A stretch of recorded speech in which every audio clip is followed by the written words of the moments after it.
ஆளுநர் பன்வாரிலால் புரோஹித்துக்கு கொரோனா தொற்று உறுதி செய்யப்பட்டு மருத்துவர்கள் அறிவுறுத்தலின் பேரில் ராஜ்பவனில் தனிமைப்படுத்தப்பட்டுள்ளார்.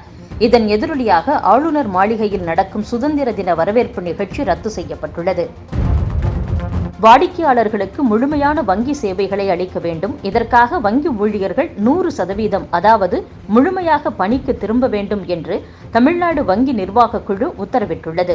ஆனால் கொரோனா பரவல் தொடரும் நிலையில் 100% ஊழியர்கள் பணிக்கு திரும்புவதற்கு எதிர்ப்பு தெரிவித்து 20ஆம் தேதி வேலை நிறுத்தத்தில் ஈடுபடப் போவதாக வங்கி ஊழியர்கள் சங்கம் அறிவித்துள்ளது. சுகாதாரத்துறை முன்னாள் செயலாளர் பீலா ராஜேஷுக்கு ஆண்டுக்கு 25 லட்சம் ரூபாய் வருமானம் எதன் அடிப்படையில் வருகிறது என்பதற்கான முறையான ஆதாரங்கள் இல்லை என்று செந்தில்குமார் என்பவர் புகார் அளித்துள்ளார். இந்த புகாரை விசாரிக்க தலைமை செயலாளருக்கு மத்திய பணியாளர் நலத்துறை உத்தரவு பிறப்பித்துள்ளது.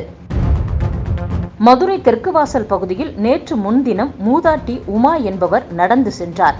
சைக்கிளில் பின்தொடர்ந்து வந்த இளைஞர் ஒருவர் மூதாட்டியின் கழுத்தில் கிடந்த 2 சவரன் செயினை பறித்து சென்றார். அதை தடுக்க மூதாட்டி கொள்ளையனுடன் போராடிய காட்சி சமூக வலைதளங்களில் வேகமாக பரவி வருகிறது.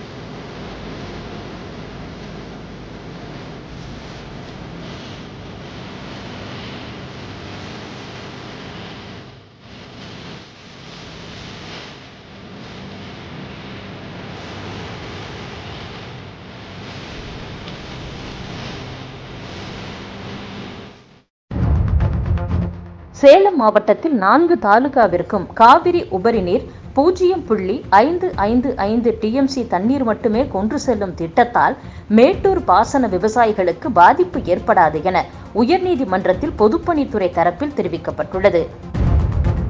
அயோத்தியில் ராமர் கோவில் கட்டுவதற்கான அடிக்கல் நாட்டு விழா நாளை நடைபெறுகிறது. இதற்கான முதல் அழைப்புதல் பாபர் மசூதி தரப்பு வழக்கின் முக்கிய மனுதாரர் இக்பால் அன்சாரிக்கு அளிக்கப்பட்டுள்ளது. இதனை ஏற்று அவர் அவசியம் கலந்து கொள்வதாக அறிவித்துள்ளார். கொரோனா தொற்று ஏற்படாமல் இருக்க பொதுமக்கள் ஒத்துழைப்பு அவசியம்.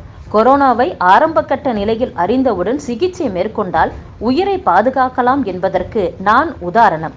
எனவே மக்கள் எவ்வித அச்சமும் கொள்ளாமல் பாதிப்பு இருந்தால் உடனடியாக மருத்துவர்களை அணுகி சிகிச்சை பெற வேண்டும் என்று மின்சாரத்துறை அமைச்சர் தங்கமணி தெரிவித்துள்ளார். 2014ஆம் ஆண்டு பிரதமர் நரேந்திர மோடியால் தொடங்கி வைக்கப்பட்ட பிரதான் மந்திரி ஜன்தன் யோஜனா திட்டத்தில் இதுவரை 40 கோடி வங்கி சேமிப்பு கணக்குகள் தொடங்கப்பட்டு 1,30,000 கோடி ரூபாய் டெபாசிட் செய்யப்பட்டுள்ளதாக நிதி சேவை பிரிவு தெரிவித்துள்ளது. மாணவர்களுக்கு சத்துணவு மற்றும் முட்டை வழங்க வலியுறுத்தி தமிழக மகளிர் காங்கிரஸ் தலைவர் சுதா தொடர்ந்த வழக்கில் சமூக இடைவெளி பிரச்சினை ஏற்படும் என்பதால் பள்ளிகள் மூலம் மாணவர்களுக்கு முட்டை வழங்க முடியாது என்று தமிழக அரசு தெரிவித்தது. அப்படியானால் மதுக்கடைகளை மூட அரசு ஏன் நடவடிக்கை எடுக்கக்கூடாது என நீதிபதி கேள்வி எழுப்பினார். சாத்தான்குளம் சம்பவத்திற்கு பிறகு போலீசாருக்கு உளவியல் ரீதியான கவுன்சிலிங் கொடுக்க உயர்நீதிமன்றம் கூறியிருந்தது.